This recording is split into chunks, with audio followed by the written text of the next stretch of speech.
XYZ Radio. I am your host, Geneisha Hendrickson, the Corporate Communications Officer at SKELEC. Today's show is all about how SKELECs prepare for the hurricane season. As you are aware, the hurricane season begins from June 1st to November 30th, and at SKELEC, we take it seriously. Preparing early helps us to keep the power on and to get it back safely after a storm. We'll be talking about steps we take to get ready, how we work with national agencies like NEMA, what you, our customers, can do to stay safe and protecting your electrical equipment during a storm. So, joining me this morning, we'll have SKELEC's very own disaster coordination team. We have Miss Patrice Harris, the disaster coordinator. She wears 2 caps at SKELEC. And, and we have Mr. Rhondel Phillip, our deputy disaster coordinator. Good morning, guys. Good morning, Miss Hendrickson. Good morning, GQ. Good morning to Radio Land. Morning, GQ. Morning, Miss Henderson. Morning to all listening.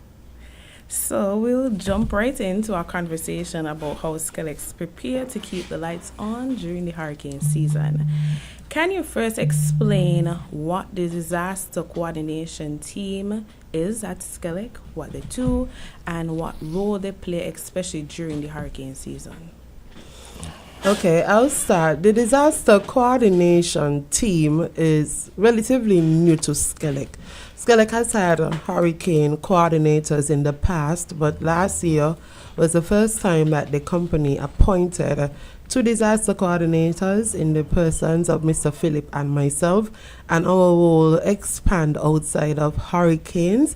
It relates to any disaster that can impact the organization, which can include earthquake, tsunamis, floods, anything that can have an impact, recognizing that our infrastructure is external, it is overhead, it is underground, and it has a major impact to our consumers. I'll let Mr. Phillip speak more to what the role is, especially as it relates to coordinating restoration efforts, but I just wanted persons to get the understanding that hurricanes is a part of what we do, but it's not the only thing that we're responsible for.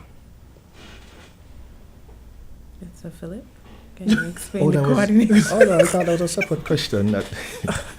No, she asked the role that our team plays during the hurricane season. All right, so basically from the technical standpoint, the team really, what we try to do in preparation for hurricanes is more like storm hardening. We try to strengthen the infrastructure.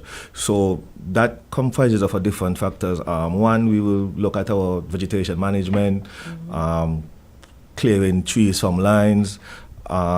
We look at doing some inspections, reinforcing infrastructure. That in itself would be more of the critical infrastructures, the leaning poles, watering poles. We look at our substations, try to fortify them from water ingress. We do our inventory check, stock check. Even though we have a regular stock that we use throughout the year, when it comes to hurricane, we try to be a little bit more prepared, and we do an extra, what we call a hurricane stock, that would comprise of critical infrastructure that we deem would be necessary in the event of a hurricane. That, freight, we'll have the borders maybe closed, so we try to get those stuff in to help us to restore in a quick time. Thank you very much, Ms. Harris and Mr. Phillip. So seeing that the disaster coordination team is like they run through the quick checklist of all the departments and how to get everything done, what are some key steps SKELEC takes to prepare for the hurricane season before any storms comes? Okay, Mr. Phillip and I are responsible for the creation of a very comprehensive hurricane preparedness plan.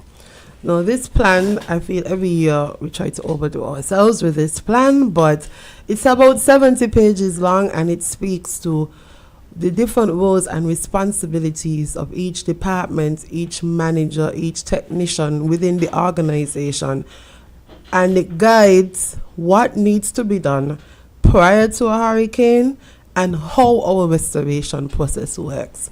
Now, I don't want persons to have the impression that we don't have a plan when we go out after a storm takes place. We do have a very comprehensive plan. We know who has what vehicles, which areas in the island they're going to be working with, how our reporting mechanism works, who are the key players that need to receive reports, the agencies that we need to coordinate with. SKELEC is a part of the NEOC, the National Emergency Operations Center. There is a SKELEC representative. Most times it's the general manager or another senior manager who sits at the Emergency Operations Center and coordinates with Mr. Philip and I as the disaster coordination team. Now, from about February of every year or even before, we start, as Mr. Philip mentioned, as it relates to that hurricane stock.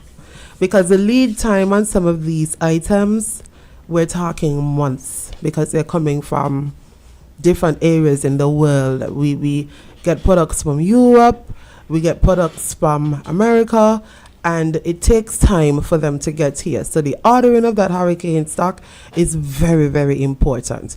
Ensuring that all of the teams know what they need to do in preparation for a hurricane is also a key step for us as well.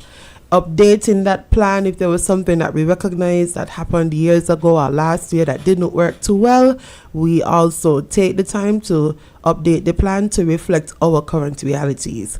It's not like a Bible where it's written in stone and people have their own versions of it. It's a very fluid document that we take our time to work on. We also work with the National Emergency Management Agency, which is NEMA, who was on here with us last time that we were here, to come in and do trainings, come in and do tabletop exercises with us, to look at our plan, to provide updates or to provide input as to how we can make our plan better. So that is why the role shift from being a hurricane coordination team to a disaster coordination team, because it is all year round. So you'll find that we're in different conversations or workshops, regional, locally, just to ensure that SKELEC is doing what we need to do when it comes to hurricane preparation. Thank you very much, Ms. Harris.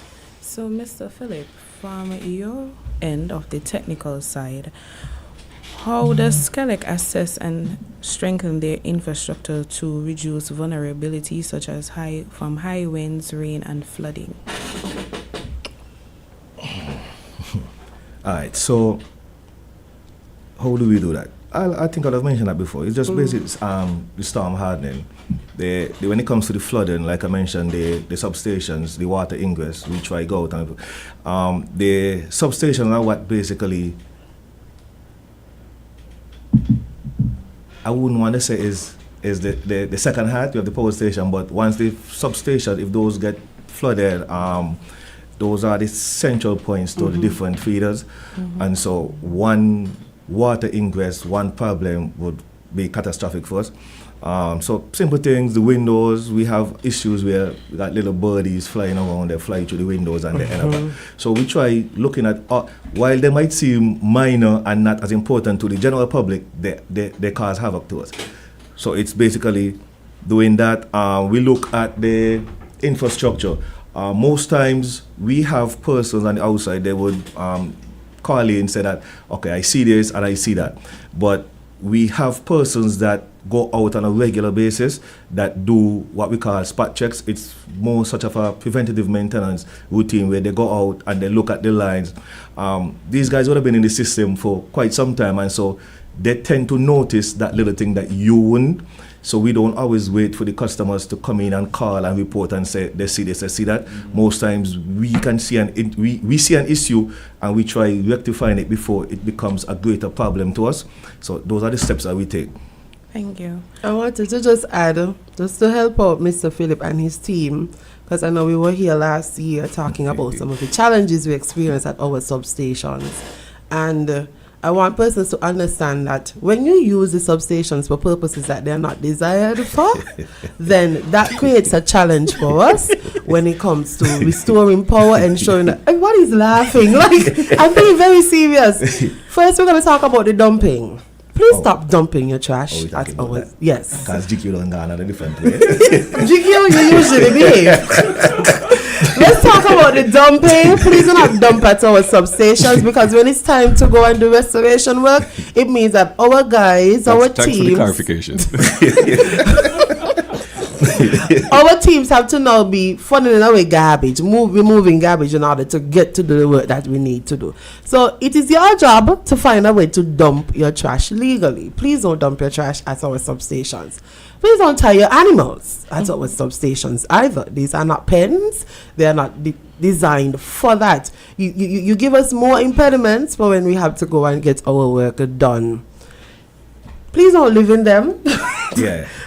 Don't move in. Don't move in.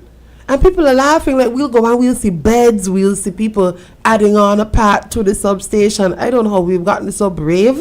Maybe we can get more people to work within electricity if people are so brave. But doing these things creates a challenge when it comes to when it's time to do our restoration. Mr. Philip, did I miss anything? Any of the other activities or anything else? No, we're going to talk about the other one. We're going to leave that to us those. Let's move on, Mr. Most important Hendrickson. ones. And just to add, also, it's a great expense on the company's end, because when we have to do the cleaning up, the unnecessary cleaning up, and having to remove your infrastructure and your items from the substation, then you make the company incur a cost that can affect us from doing other projects we want to do within the company to upgrade the company to be a greater company within the region. Yeah, that ties up the resources. Yes, Makes us Because give you're the us number one extra. utility in the region. Yes. So, Ms. Harris, you mentioned about having a hurricane plan and attending the different sessions, the different seminars, both locally, regionally, and I think also internationally. Does SKELEC conduct any training or simulation exercises for staff ahead of a storm or any sort of disaster? Yes, we do. We do have tabletop exercises where we invite, most times it's NEMA, who comes in and provides a simulation, meaning a storm is approaching, what are you going to do? So we have the Emergency Operations Center. SKELEC has its own Emergency Operations Center, and it's set up in such a way, and our teams have to actively walk through what are the steps that you're going to take. We also have one-on-one meetings in terms of departments and supervisors as to what your role is when it comes to the storm, because again, you don't want people to be super frantic and frustrated or nervous or anxious when the storm comes. So the preparation, these exercises before, providing real life scenarios, telling people, hey, if it's a Cat 5, what are you going to do? Telecommunications will be impacted, roads will be impacted, we will have loss of life and damage. So we have to start preparing our team. How do you work with 20% of your staff?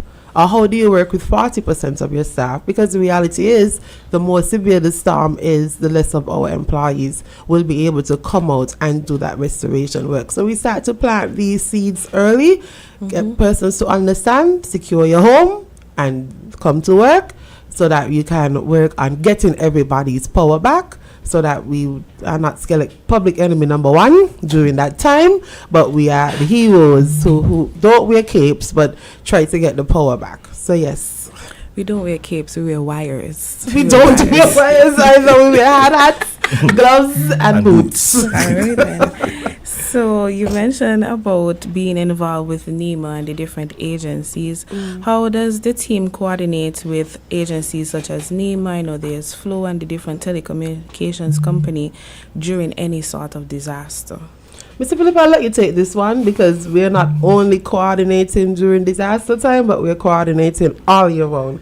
So let's walk the public through what that coordination and collaboration looks like. The coordination during, let's stick to the, as you say, we do it all year round, but during this storm, SKELEC and other utilities, Flow, Digicel, CC Wi-Fi. there is a committee for all utilities where they themselves would do their updates, they have meetings, they do their briefings.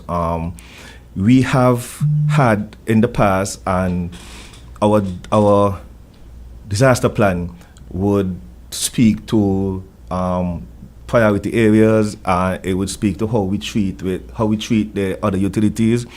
Communication is a must, so that is embedded in our plan. Without communication, then we go in blind. We've had in the past, especially for flow, we've had simulation exercises with flow. We've gone through with them, gave some assistance to their disaster plan. So we stay in touch with the utilities to make sure that in the event that we are hit by any kind of storm, disaster coordination, that everyone, communication is put on top. We are able to go out and make sure that the informed decisions and the informed notices go where they're supposed to go. That's basically more or less. And all of the utilities sit in the NEOC. Right. If not all, the major ones. And we know communication might be a challenge after a storm.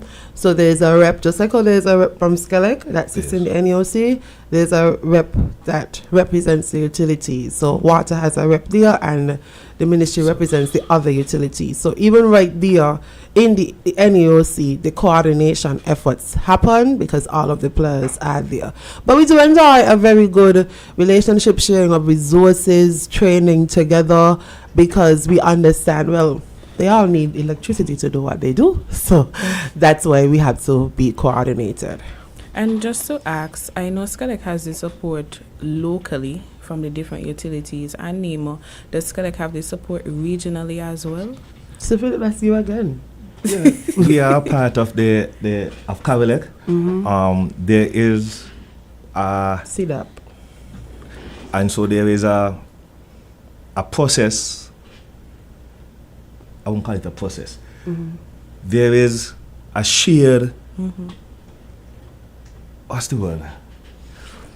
So in any storm, depending on the level of impact, the level of damage, you can solicit support from neighboring utilities.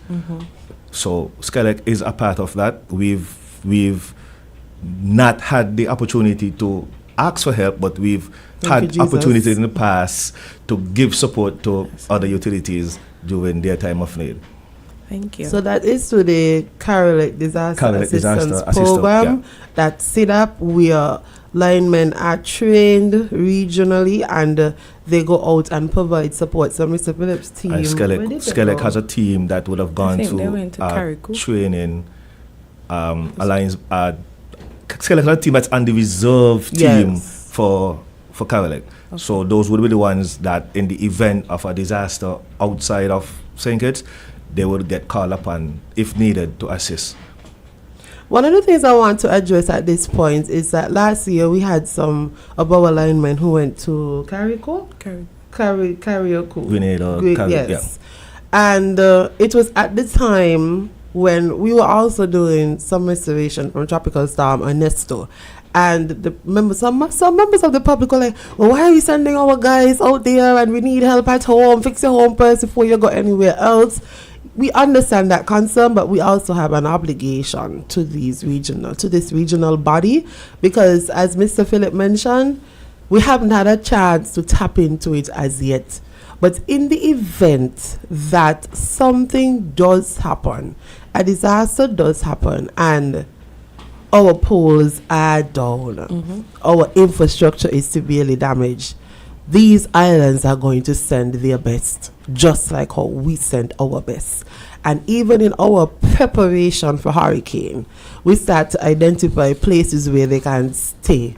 We start to identify caterers who can prepare meals, because we have to always, I don't want to say prepare for the worst case scenario, but it's better to be over prepared than to be under prepared. So I want people to understand that this is a regional body, that we are expected to provide support, and we try our best to do the best that we can with the very little that we have, so that we can have that favor returned to us when it becomes necessary. Thank you very much for sharing. Can you give us an idea about the restoration process? Because I know once customers lose electricity, the different pages, the different ways to communicate comes, when would I get back my electricity? I want my electricity first. So can you briefly walk us through that? Well, unfortunately, we don't have the resources to restore everything all at once. We do have priority areas. Our priority areas would be the hospital, the police stations, certain government buildings, The shelters. And then at the same time, we need to look at our transmission section, the power station. Once that's not affected, then we move into getting the power from the power station to that first point. So it's all done in stages. As I said, we can't do everything at once, but we do have our priority listings. And we will not do it if it's not safe. I know people, I remember one year, Antigua had some weather disturbances, St. Kitts had weather disturbances as well. And people were like, well, look, they don't start to restore current in Antigua. And I'm like, that's not how it works. Nevis. And Nevis as well, even though it's right there. Last year. And Nevis came back up quicker than St. Kitts. And how is this? So many questions. One, resources are limited, whether it is physical resources or human resources. The infrastructure. And the infrastructure is different in each island. So even though it's saying it's a Nevis, their infrastructure is different to our infrastructure. So you can look at the fact that they came back up in what? They said let's stand out there before the next step. And then also there's damage assessment as well, because they are different. So that's where I was getting at. Before any restoration start, we have to assess the damage. We have to know the extent of what is damaged, where it is damaged, and so that we can put the listing together of how we're going to tackle it, recognizing that there are priority areas that have to be tended to. So this area where we are now, Camp Springfield, is a priority area. We have, as I said, we have the Defense Force, we have the Governor General's residence. This is a major priority area. So I want people to understand, well, how come I see current over here? It's because we have to recognize that there is also a national impact in terms of if this area is down. So I want the public to bear in mind that SKELEC will restore power once it is safe to do so. It is a coordinated effort. There are priority areas, and we work to do the best we can with the little that we have. All right, thank you. GQ, we have any callers? Well, the line is now open, 465-1977, 1903, and 662-8674. All right, then. Thank you. So, in the meantime, I would like to ask Mr. Philip, more so from the technical end, what advice... Before you ask that question, we have a caller. All right.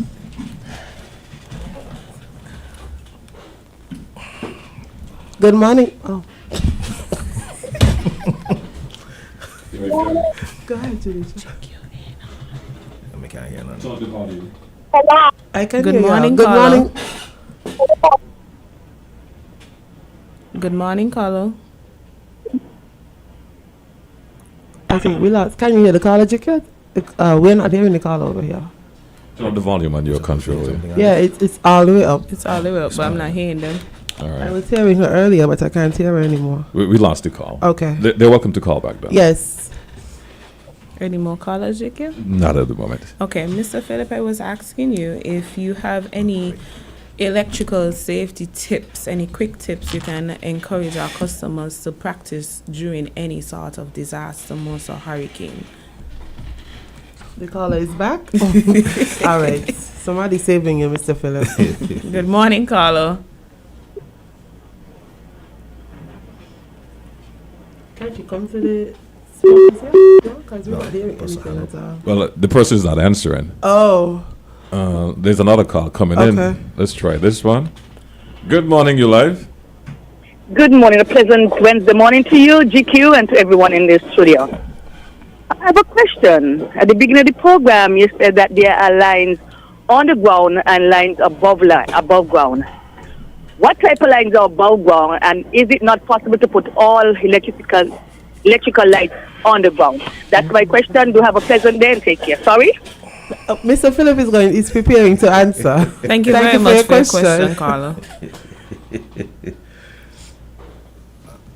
Go ahead, Mr. Philip. Okay, so that's a very good question. We do have the infrastructure is designed both overhead and underground. Now, while it may seem more feasible to put all lines underground, we have to consider certain factors. For one, access right of way. While we would think that being underground puts us in a more resilient position, we also have to look at the economics, the resources, and the different areas, locations. So everything, whilst you see an area and you may think that, okay, we do share spaces underground with other utilities, water department, cable TV, Digicel, those different infrastructures. The passageway for us, I think, is about 5 feet from the verge. So when you look at that space, all utilities would have to be in that. Then they have to look at our infrastructure that goes underground. We have what is a electromagnetic field, and most other utilities, Digicel, Flow, cable TV, our power lines would cause an interference with their infrastructure as well. So it's not just about putting everything underground. We have to look at the entire picture, the whole picture. And in some instances, it is easier in certain areas when it comes to restoration overhead than it is going underground. Because overhead, we can identify the fault easily. Underground, it does take a lot more effort and time to identify the fault, repair the fault. At least we have to go and dig the entire trench to check as well. So because I saw that happen in St. Thomas after the hurricanes. I went back to visit and I realized that a lot of their infrastructure is now underground, and that's obviously through resilience and probably through some grant money somewhere. But it is costly, and it's something that we continue to explore. But Mr. Philip, we do have quite a few areas that are already underground, so we're not fully overhead at present. And I would just like to inform the caller that we have also been looking at putting more of our infrastructure underground. Yes. Okay, thank you very much. GQ, we have any more callers? Not at the moment. Okay, so Mr. Philip, the tips about electrical safety. Any quick electrical safety tips for our customers during a disaster, most a hurricane?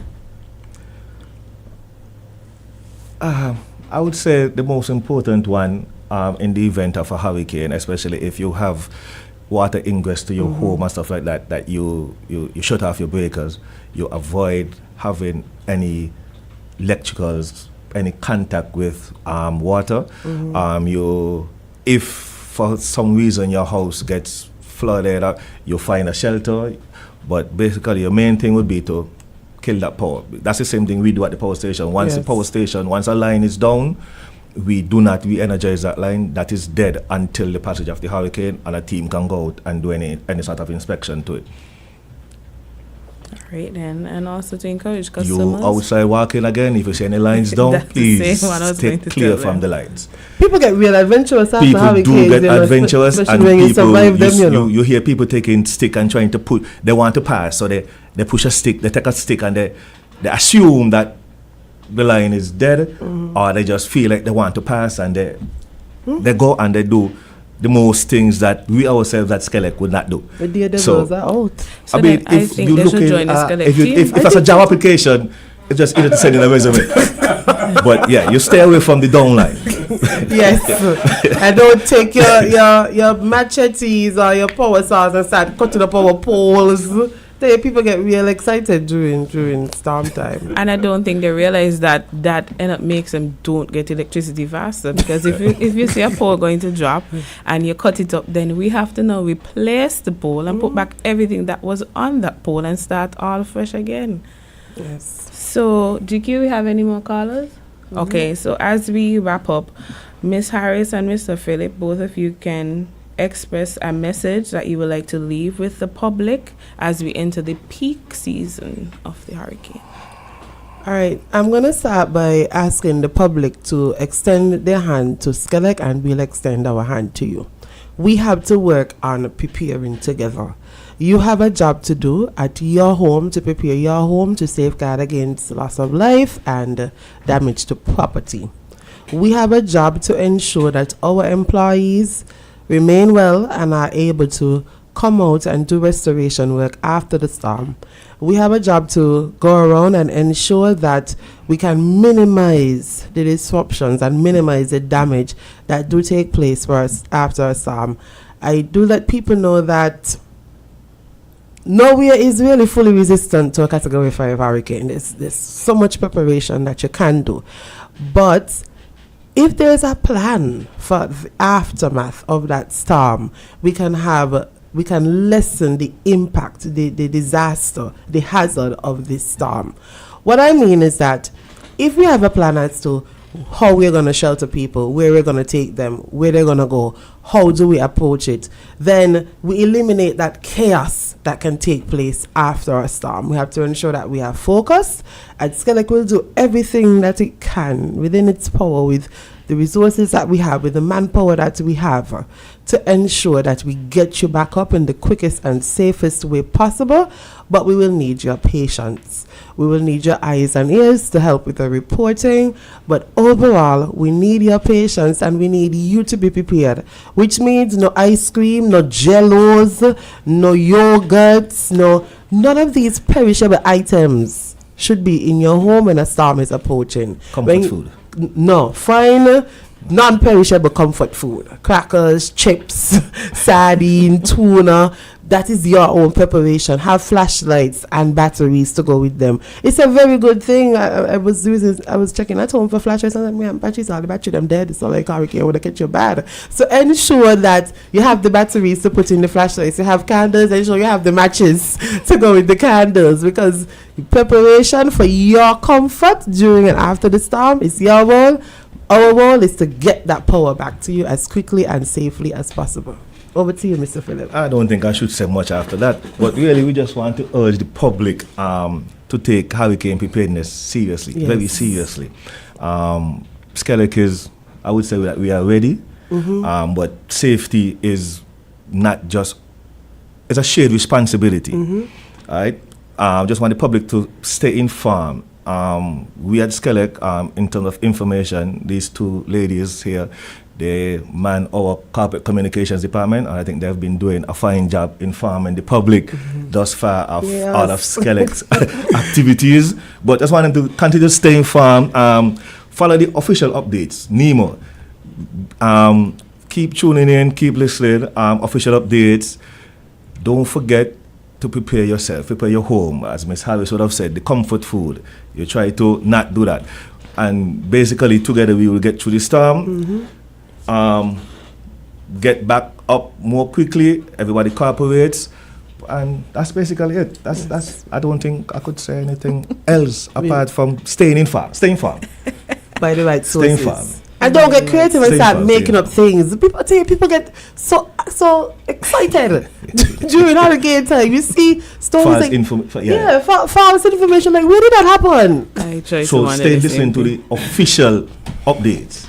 We take a video from St. Martin and say, look here, what's going on in St. Kitts, and we're trying to figure out wasted resources. So again, help us to help you. We will weather the storm together. And we want to emphasize on, please follow the official pages for accurate information, because at SKELEC we are guided by NEMA.